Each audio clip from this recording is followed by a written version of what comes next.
सबसे पहले परम पूज्य गुरु महाराज साहब, आपके चरणों में हमारा प्रणाम है। हे पूज्या माँ, आपके भी चरणों में हमारा प्रणाम है तथा सभा में उपस्थित सभी को हमारा यथा योग्य नमन है, प्रेम है।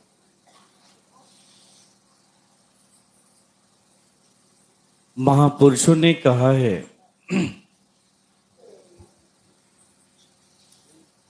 कि एक मानव के जीवन में गुरु का होना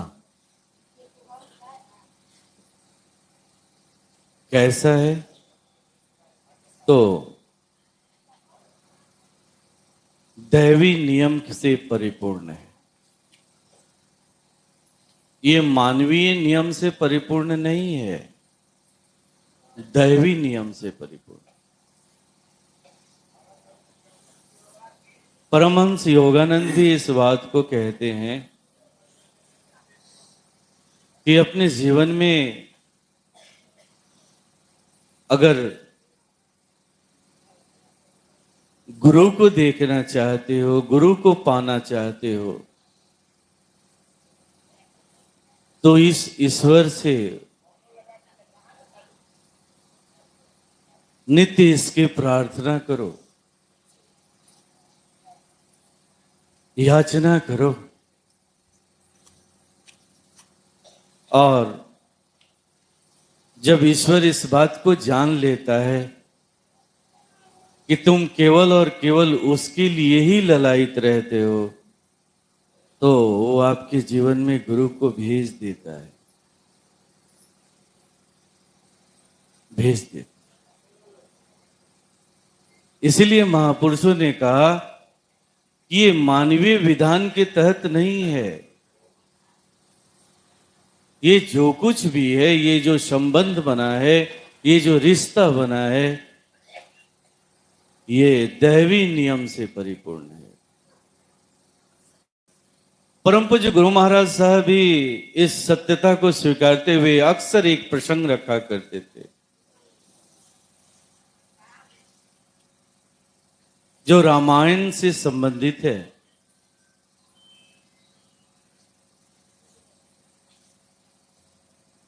परम पूज्य गुरु महाराज साहब उस प्रसंग की तरफ इशारा करते हुए कहते हैं कि भगवान राम का राज्याभिषेक होने वाला है।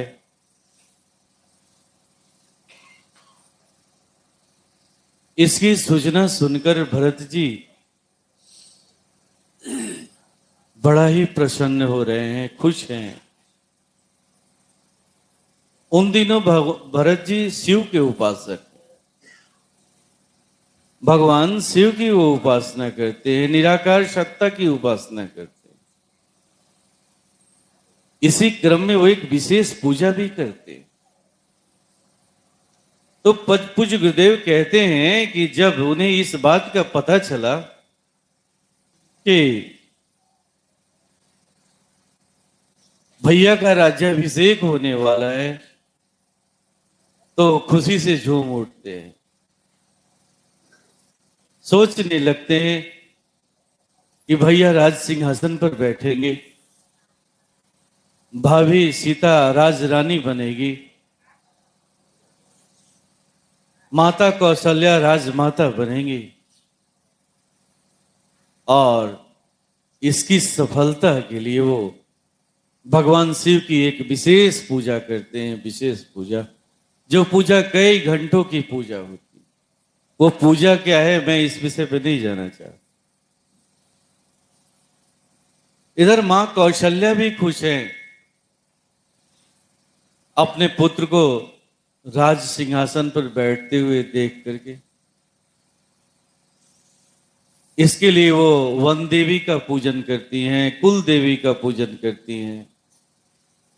जितने भी उनके राज्य में देवी देवताओं की स्थापना हुई है, वो सबकी पूजा करती हैं। और उन्हें निमंत्रित भी करती हैं।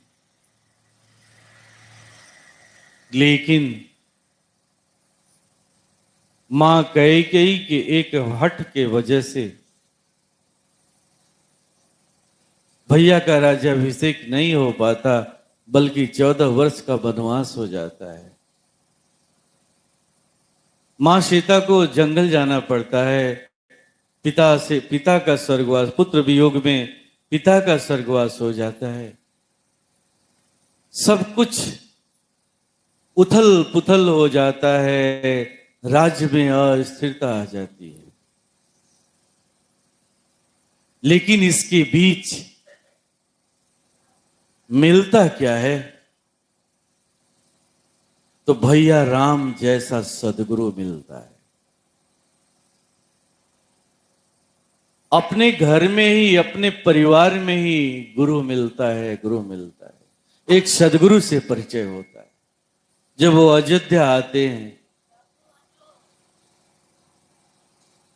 और भैया राम की तपस्या, सहनशीलता को, त्याग के बारे में जब वो जानते हैं, सुनते हैं, तो उन्हें एहसास होता है कि भैया से बढ़कर इस सृष्टि में कोई नहीं। और इस तरह से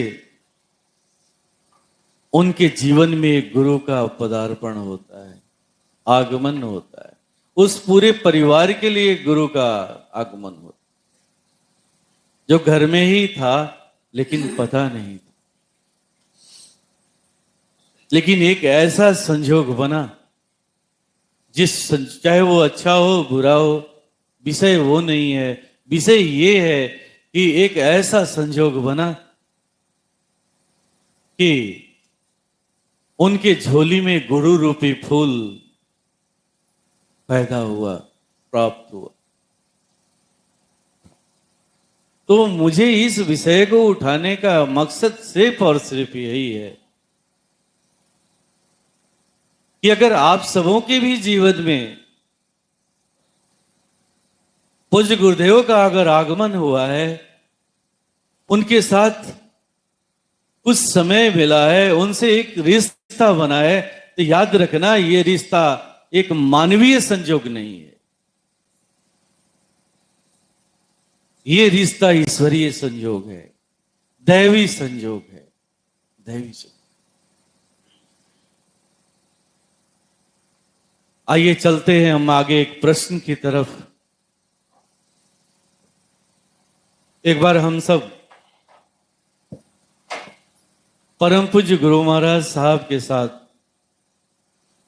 एक सत्संग सभा में गए हुए थे। तो सत्संग के क्रम में बहुत से प्रश्न आया करते थे उनके पास।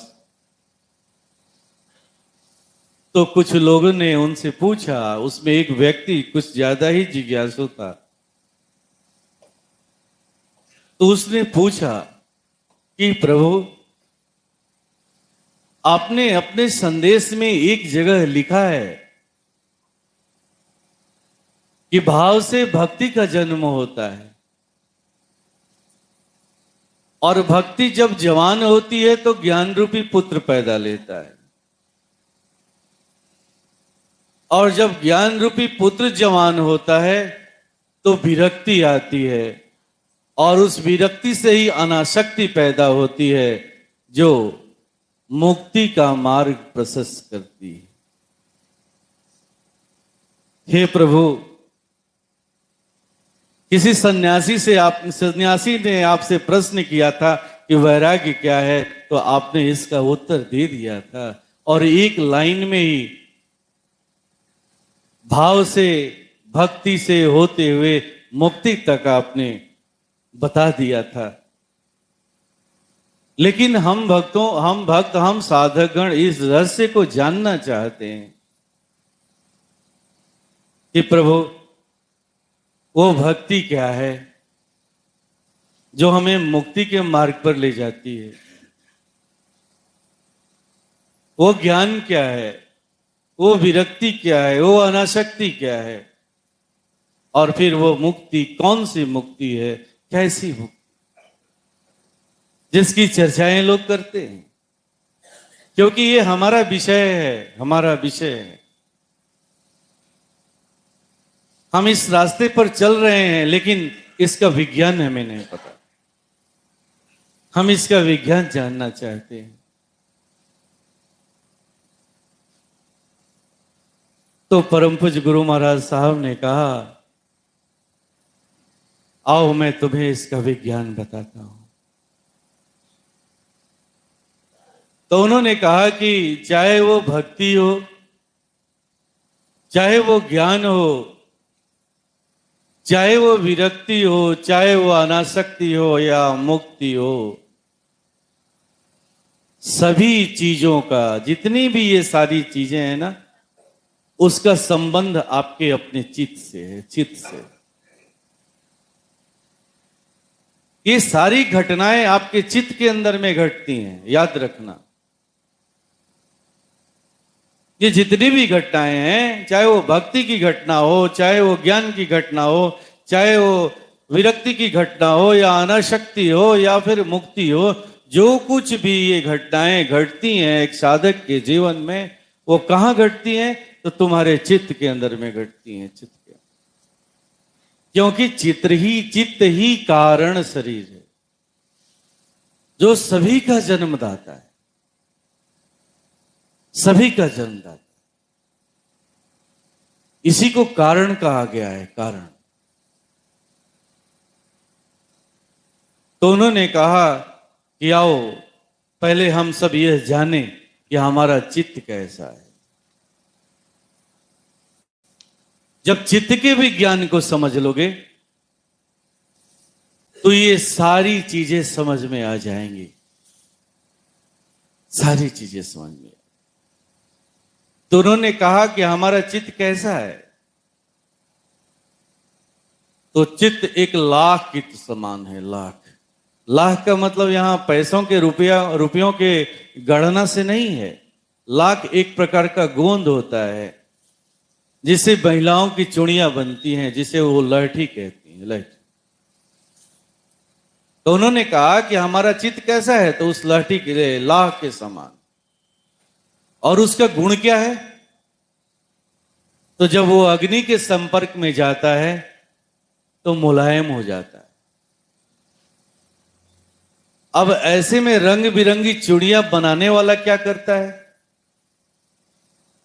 तो विभिन्न प्रकार के रंगों का उसमें उसी वक्त, इन वक्त पर जैसे ही वो मुलायम हो जाती हैं, अग्नि के संपर्क में ले जाता है, मुलायम होती हैं, वैसे ही वो रंग बिरंग, उसमें रंग, विभिन्न प्रकार के रंगों का वो मिश्रण करता है। और फिर मिश्रण करने के बाद जिस आकार की चूड़ियां बनानी होती हैं, जैसी बनानी होती हैं, मोटी पतली बड़ी छोटी जैसी बनानी होती है, उसका वो रूप दे देता है। और फिर जैसे ही लाह ठंडा होता है, वो कठोर हो जाता है। और कठोर होने के बाद फिर आप उसे कितना भी रगड़ दो, कितना भी तोड़ दो, या मिट्टी में गाड़ दो, कुछ भी कर दो, वो अपने अंदर में मिश्रित रंगों का कभी भी परित्याग नहीं करता, कभी भी परित्याग नहीं। ठीक हूबहू उन्होंने कहा कि तुम्हारा जो चित्त है ना, ठीक वैसा ही है, वैसा ही। और ये चित्त रंगता कैसे है? तो चित्त को रंगने का 3 मार्ग है। वो है मनन, श्रवण और दर्शन। उन्होंने कहा कि जो तुम्हारा चित्त विभिन्न प्रकार के रंगों से जो रंगता है ना, जिसे भिन्न भिन्न प्रकार के संस्कार कहते हो, वो रंगने का जो माध्यम है वो क्या है? तो मनन, श्रवण और दर्शन। और मनन, श्रवण और दर्शन के माध्यम से ही वो चित्त उसकी तद्रूपता को धारण कर लेता है, वैसा ही हो जाता है। जिसका हम मनन करते हैं, बार बार श्रवण करते हैं और बार बार दर्शन करते हैं, ठीक चित्त इन्हीं के माध्यम से उसकी तद्रूपता को धारण कर लेता है। तद्रूपता धारण करने का मतलब वैसा ही हो जाता है, वैसा ही हो जाता है। परम पूज्य आप जो साधना करते हैं, जो क्रिया करते हैं, वो क्या है? मनन, मन ही मन बोलना, स्मरण सुनना और फिर देखना। फिर देखना, क्या देखना? तो मनन स्मरण से जो कुछ भी आ रहा है, प्रकट हो रहा है, उसे देखना।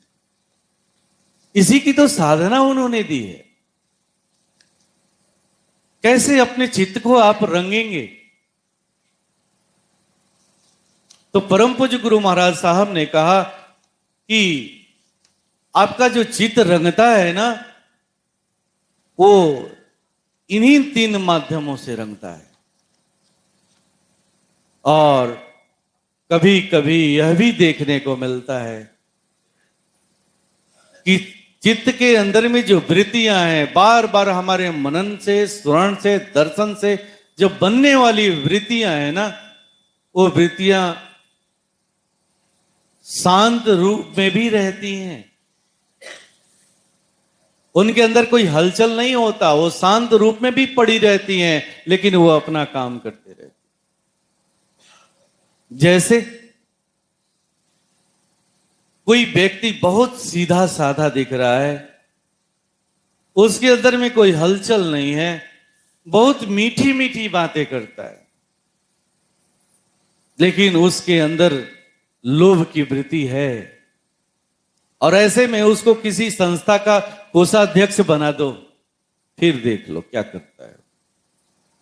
जैसे ही उसके हाथ में, जैसे ही उसके अनुकूल परिस्थिति मिलती है, वो अपना काम कर जाता है। देखने में तो बड़ा ही सीधा लग रहा था, सरल लग रहा था, बहुत मीठी मीठी बातें करता था, जैसे लगता है कि कितना सही है, लेकिन बार बार लोभ के प्रति मनन से, स्मरण से, दर्शन से जो बनने वाली जो वृत्तियां थी, संस्कार रूपी वृत्तियां, वो अपना काम शांत चित्त में भी कर जाती हैं। जैसे कहा ना कि वो लाख जो है ना, कुछ भी कर दो अपना स्वभाव नहीं छोड़ता, उसके रंग मिटते नहीं हैं, पक्के हो जाते हैं, पक्के हो। यही स्थिति ईर्ष्या द्वेष की भी है। अगर किसी के प्रति वृत्ति के अंदर ईर्ष्या की वृत्ति बनी हुई है चित्त के अंदर, तो अपना काम करते रहती है, वो वाणी से पकड़ में नहीं आता, लेकिन वो अपना काम करते रहते। तो परम पूज्य गुरु महाराज साहब ने कहा कि बार बार मनन द्वारा, स्मरण द्वारा तथा दर्शन के द्वारा बार बार चित्त को बदलने की जो प्रक्रिया है, चित्त को विभिन्न रंगों में जो रंगने की जो प्रक्रिया है, उस प्रक्रिया का नाम ही भक्ति। चाहे वो अपने इष्ट के प्रति हो, अपने गुरु के प्रति हो, अपने प्रभु के प्रति हो, कोई देवी देवता जिसे भी आप मानते हैं, उसके संबंध में बार बार मनन करना, स्तुरण करना तथा दर्शन करना, इसी का नाम, इसी वृत्ति का नाम भक्ति है। भक्ति कोई और चीज नहीं है, इसी का नाम भक्ति। फिर आइए, उन्होंने कहा कि आओ मैं तुम्हें ज्ञान के बारे में भी बताता हूं।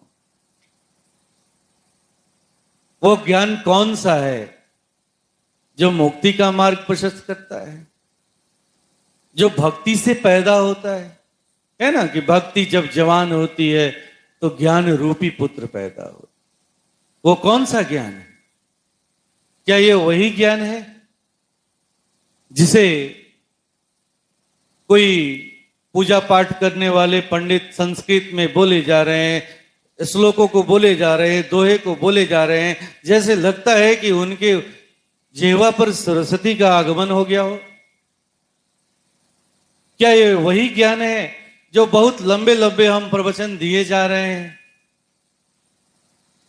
क्या ये वही ज्ञान है? क्या ये वही ज्ञान है जो धर्म शास्त्रों में लिखा हुआ पड़ा हुआ है? अगर ये वो ज्ञान है तो कबीर साहब तो अनपढ़ थे, उनके पास कौन सा ज्ञान था? रैदास तो अनपढ़ थे, उनके पास कौन सा ज्ञान था? कहां से पढ़े थे वो? सूरदास तो जन्म से अंधे थे, उनके पास कौन सा ज्ञान था? वो कौन सा ज्ञान था जिसके लिए एक क्षेत्राणी अपने पूरे समाज का, घर का, परिवार का विरोध करके भी रैदास को गुरु के रूप में धारण की? मां मीराबाई, वो कौन सा ज्ञान था?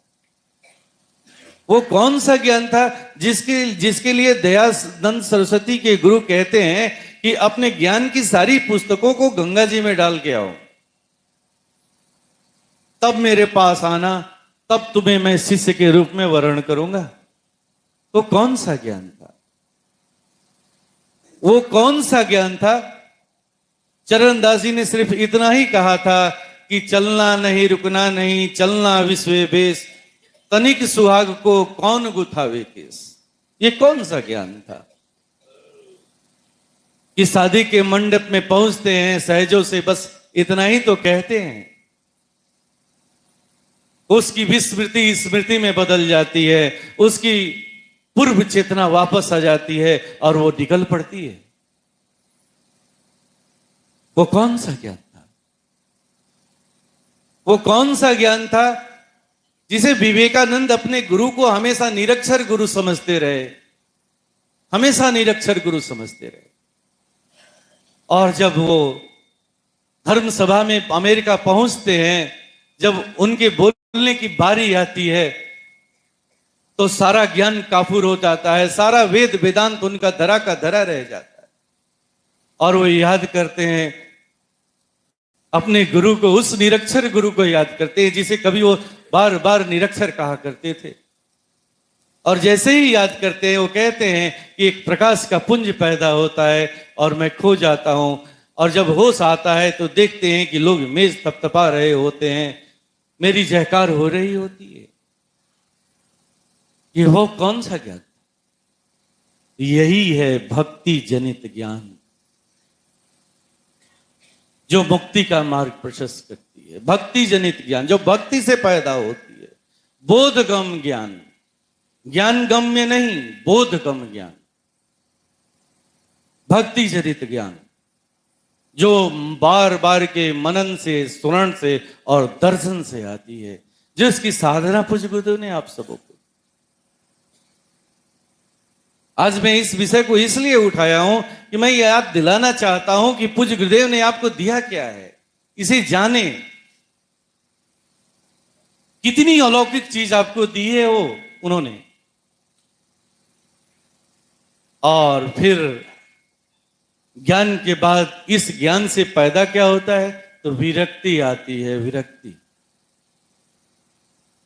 विरक्ति आती है। विरक्ति का अक्सर लोग अर्थ लगाते हैं अनुराग से। अनुराग का मतलब छोटा राग। ये तीन चीजें आती हैं इसमें, राग, अनुराग और वैराग्य।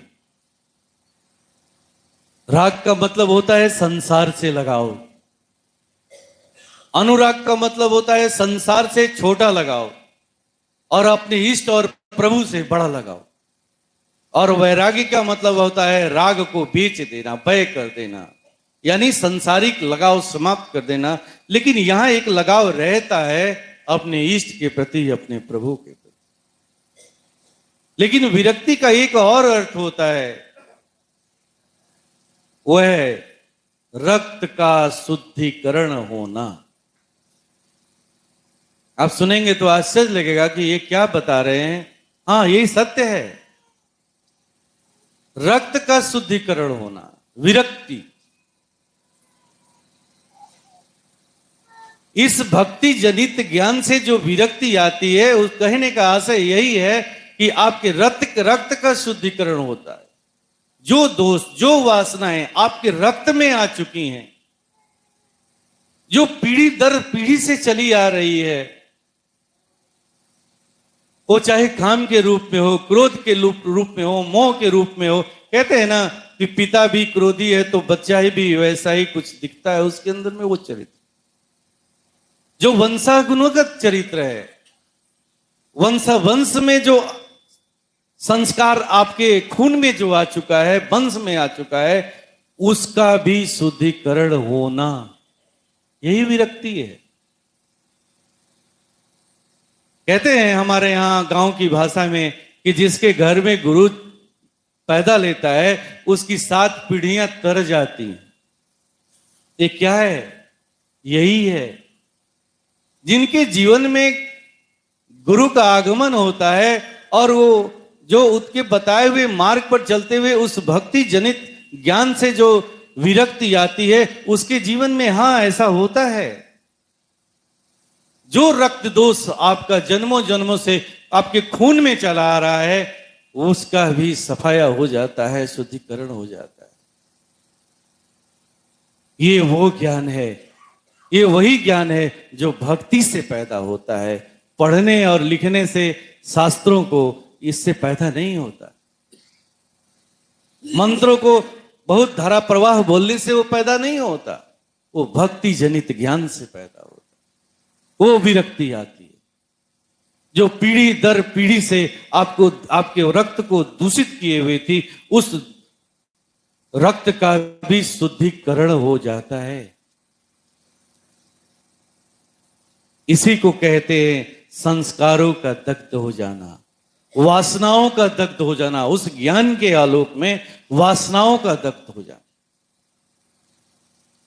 और जब ये विरक्ति आती है तब जाकर के हमारी झोली में अनासक्ति आता है।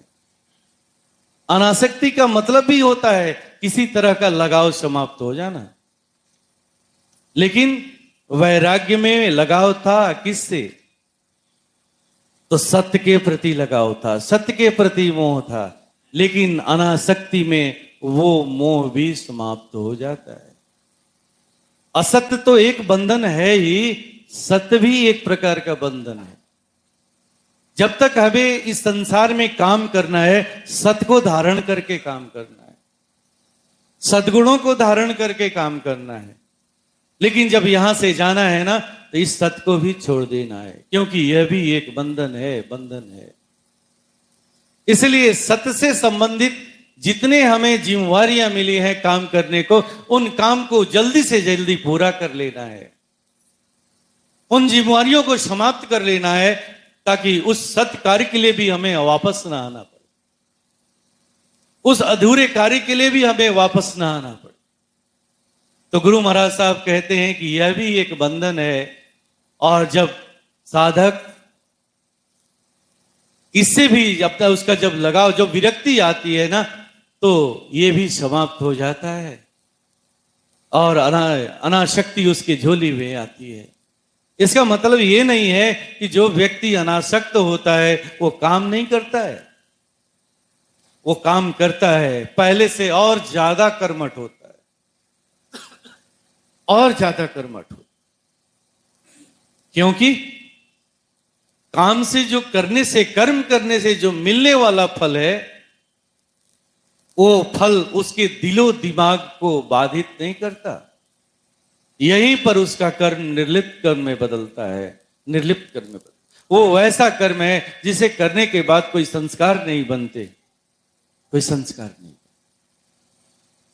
और फिर वो मुक्ति के मार्ग, यहीं पर वो मुक्त अवस्था को प्राप्त करता है। जो हम कहते हैं ना कि हम गुरु जी से ज्ञान ले लिए, अब क्या हमारी मुक्ति हो गई। हाँ, सत्य कहते हैं, लेकिन वो पैदा किससे होती है, वो मुक्ति आती कैसे है? तो उस भक्ति जनित ज्ञान से आती है, भक्ति जनित ज्ञान से। परम पूज्य गुरु महाराज साहब ने 8 प्रकार के आवरण, कर्म आवरण हम सबों को बताए हैं। नाम कर्म आवरण, जाति कर्म आवरण, आयुष कर्म आवरण, मोह कर्म आवरण, लोभ कर्म आवरण, धन आवरण कर्म आवरण और ज्ञान कर्म आवरण। इतने तरह के बंधनों को उन्होंने बताया और कहा कि इन सबों से यही गुलामी है, इसी की प्रतंत्रता, हर व्यक्ति कोई न कोई एक प्रतंत्रता को धारण किए हुए, इसी से संबंधित है वो, इसी की वो किसी न किसी एक गुलामी में फंसा हुआ है और इसे तोड़ देना ही मुक्ति है। और ये तभी आती है जब हम भक्ति करते हैं, भक्ति करते हैं। भक्ति जनित ज्ञान से ही ये मुक्ति हमारी झोली में आती है, हमारी झोली।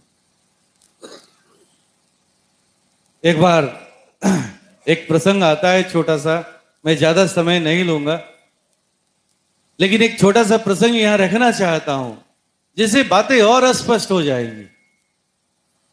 ग्रीस के एथेंस शहर में एक दार्शनिक दिन के 12 बजे एक लालटेन लेकर के, लालटेन जला करके गलियों में घूम रहा था। उसे देख करके लोग इकट्ठा हो गए। कोई उसे पागल समझ रहा था और कुछ लड़के उसे हिम्मत करके पूछे कि लगता है कि आपका कुछ खो गया है, क्या ढूंढ रहे हो आप? तो उसने कहा कि मैं मानव ढूंढ रहा हूं, मानव। तो लड़कों ने पूछा क्या हम मानव नहीं हैं? तो उसने कहा कि तुम सब कुछ हो, लेकिन दुख की बात है कि मानव नहीं। तुम में से कोई एक डॉक्टर है, कोई एक संपन्न किसान है, कोई एक शिक्षक है, कोई एक मंत्री है, कोई एक नेता है, लेकिन तुम मानव नहीं हो, मानव नहीं। क्या आज उस दार्शनिक की कही हुई बात साबित नहीं हो रही है? क्या हम मानव कम एक शिक्षक ज्यादा नहीं है? क्या हम मानव कम एक डॉक्टर ज्यादा नहीं है? क्या हम मानव कम एक बहुत बड़े किसान का तगमा पहने हुए ज्यादा नहीं है? क्या हम मानव कम एक मंत्री ज्यादा नहीं है? क्या एक मानव कम हम नेता ज्यादा नहीं है? हमारी स्थिति कैसी है? तो ठीक उसी तरह से हो चुकी है कि जब एक व्यक्ति, एक साधक, एक भक्त किसी तीर्थ पर जाता है ना, तो पहले रहने के लिए एक सराय ढूंढता है, धर्मशाला देखता है, और फिर जब वो कोई कमरा लेता है तो अपने खाने पीने रहने सुख सुविधा की वो व्यवस्था करता है। और इसी क्रम में वो इतना भूल जाता है कि जिस कार्य के लिए आया था, देवी दर्शन के लिए आया था, संत समागम के लिए आया था, ईश्वर दर्शन के लिए आया था, उसको वो भूल जाता है। उसके लिए बहुत थोड़ा सा समय निकाल पाता है और पूरा ज्यादा का ज्यादा समय उस सराय में ही उसका बीत जाता है, अपने शरीर की सुरक्षा के लिए, उसके भोजन के लिए, उसके सुख सुविधा की विशेष व्यवस्था में ही उसका ज्यादा से ज्यादा समय बीत। ठीक हूबहू यही अवस्था हम सबों की भी है। मैंने सुबह कहा था ना कि हमें किसी नूतन लक्ष्य की जरूरत नहीं है, हमारा लक्ष्य पूर्व निर्धारित है और उसी लक्ष्य के लिए हम सब इस मानव योनि में आते हैं, उसी के लिए आते हैं। बस उस लक्ष्य को पहचानने की जरूरत है। और इसकी पहचान कैसे होती है? तो इसी के लिए सदगुरु आपके जीवन में आता है, इसी के लिए वो दैवी संजोग बना है, जिस दैवी संजोग के तहत आपके जीवन में पूज्य गुरुदेव का भी आगमन हुआ। पूज्य गुरुदेव का आगमन, तब परम पूज्य गुरु महाराज साहब ने कहा कि हे साधकों, तुम अपने चित्त के विज्ञान को समझ लो, केवल और केवल चित्त के विज्ञान को समझ लो। जिस दिन चित्त के विज्ञान को समझ लोगे, ये सारी चीजें समझ में आ जाएंगी, समझ में आ जाएंगी। अब प्रश्न उठता है कि चित्त का विषय क्या हो? तो महर्षि पतंजलि कहते हैं वितराग विषय वाचितम। चित्त का विषय क्या है? तो वो वितराग पुरुष, जो वितराग हो चुका हो, ऐसा पुरुष ही आपके चित्त का विषय होना चाहिए। एक साधक के चित्त का विषय अगर कोई होना चाहिए तो वो वितराग पुरुष ही होना चाहिए, जिसके बारे में, जिसके मनन द्वारा, स्मरण द्वारा तथा दर्शन के द्वारा हम अपने चित्त को रंग सकें। और इसी की तो साधना दी है। जो हम मंत्र बोलते हैं, और मंत्र की जो स्थूलता टूटती है, उसे जो उत्पन्न होता है, जो ऊर्जा पैदा होती है, जो गुरु का स्वरूप पैदा होता है, वो क्या है? वही तो वो वितराग पुरुष है, जिसमें कोई कार्बन नहीं है। जब इस वितराग पुरुष का जब दर्शन होता है तो बुद्धि अपना धर्म छोड़ देती है, वरना बुद्धि तो बार बार तर्क देती है कि गुरु ईश्वर कैसे, गुरु ईश्वर कैसे, गुरु ईश्वर कैसे। जब हमारे जीवन में अनुकूल कार्य होता है तो गुरु ही ईश्वर है। जैसे ही कोई घटना घट गई, कोई प्रतिकूल कार्य हो गया, तो बुद्धि ने एक स्फुरना छोड़ दी, गुरु ईश्वर कैसे। और पूरा का पूरा जीवन साधना करते हुए भी साधक इसी भ्रम में फंसा रह जाता है, इसी भ्रम में, इस बुद्धि के स्तर में ही फंसा रह जाता है। तो परम पूज्य ने गुरु इसके निवारण हेतु जो साधना दी ना, जो क्रिया दी ना, वो उसी की क्रिया दी। नहीं, तुम्हें किसको पकड़ना है, तो मेरे वितराग रूप को पकड़ो, जिसमें कोई कार्बन नहीं है। बुद्धि की वो अवस्था ही नहीं है, वो अवस्था बुद्धि से ऊपर की है, जहां मन चित्त बुद्धि सभी के सभी निस्तेज हो जाते हैं, सभी निस्तेज हो जाते हैं। यहां तक कि ब्रह्मा विष्णु और विष्णु भी, शिव भी निस्तेज हो जाते हैं। वो सृष्टि करने वाली शक्ति भी निस्तेज हो जाती है, वो पालन करने वाली शक्ति भी निस्तेज हो जाती है, वो विनाश करने वाली शक्ति भी बस एक टक देखती ही रह जाती है। उसके पास भी कोई बुद्धि का स्तर नहीं रह जाता। जब उसका अवतरण होता है, उसका जब आगमन होता है, तो पूज्य गुरुदेव ने जो साधना दी है, ऐसी ही साधना आप सबको दी है। अद्भुत साधना दी है, अद्भुत क्रिया दी है। अपने उस रूप को दिया है जो अमृत रूप है, उनका अमृत रूप, जिसकी कभी मृत्यु नहीं होती, जो कभी नष्ट नहीं होता, जो आपको अमरता प्रदान करता है, अमरता प्रदान, जो चाहे वहां से वो मिलती है, हर चीजें मिलती। ऐसी चीज पूज्य गुरुदेव ने आपको दी है। तो परम पूज्य गुरु महाराज साहब ने कहा कि हे महाभक्तों, हे शिष्यों, हे साधकों, तुम अपने चित्त के इस विज्ञान को समझो। जिस दिन चित्त के इस विज्ञान को समझ जाओगे, उस दिन सारी घटनाएं समझ जाओगे, सारी चीजों को समझ जाओगे कि ये भक्ति क्या है, ये विरक्ति क्या है, ये अनासक्ति क्या है, ये मुक्ति क्या है, और ये कैसे आती है, कैसे आती। ऐसे परम पूज्य गुरु महाराज साहब ने हम सबों को मार्गदर्शन करते रहे समय समय पर। ऐसे प्रभु के चरणों में कुछ नैवेद्य सामग्रियां रखी हुई हैं। आइए हम सब अपने प्रभु से प्रार्थना करें कि हे प्रभु,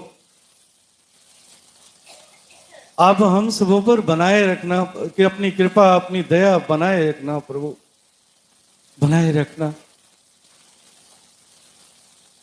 ताकि हम सब आपने जो मार्ग दिया है, जो रास्ता दिया है, उस रास्ते पर अनवरत चलते रहें प्रभु, अनवरत चलते रहें। कभी रुके ना, कभी ठहरे ना। कोई आंधी, कोई तूफान हमें रोक न पाए, कोई रोक न पाए। हर वक्त, हर पल हम अपने चित्त को आपके रंगों से रंगते रहें प्रभु, रंगों से रंगते रहें। आइए इन्हीं भावों के साथ इस नैवेद्य को अपने प्रभु के चरणों में हम सब अर्पित करें।